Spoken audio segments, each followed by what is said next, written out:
سلام علیکم بابایشان. شخص بزنش گوید رو خانه پدرت، حقی تو جواب من دیگر برای من در کار نیستی. ولیکن بابایشان مقصد و نیت آن مرد این می باشد که این زن را کمی جزا بدهد و تهدید کند تا خطاهایش را اصلاح کند، نه مقصد طلاق.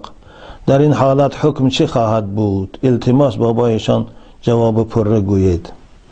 خدا حافظ شما. دادر عزیز، کسی که زنش در حالت غضب میگوید برام مدرا تو برای من در کار نیستی، تو برای من لازم نیستی، اگر رفت این در حالت غضب باشد، در حالتی که گفتگوی طلاق بین مرد و زن شده باشد، مثلا مرد گوید که خب کن که طلاقت میکنم، خب یا زن گوید که من که در کار نباشم مرا طلاق کن، در همین حالت گوید که برا دیگر برای من در کار نیستی، اینجا نیتش طلاق باشد نباشد طلاق می شود. دادر عزیز، اگر بین گفتگوی طلاق پیشکی شدگی باشد.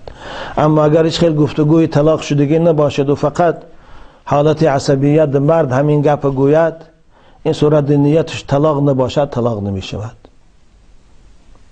حکم این سوالی که شما داده این است. دادر عزیز، بازم میگویم اگر در جواب طلاقی که همسر از شما پرسید که من طلاق در کار نباشم، شما در جواب گویید که تو دیگر زنی من نستی برام درو، طلاق میشه. نیت کنید نکنید طلاق میشه.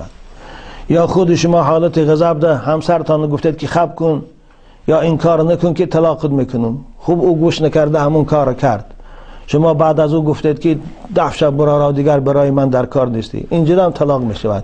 احتیاجی به نیت نیست.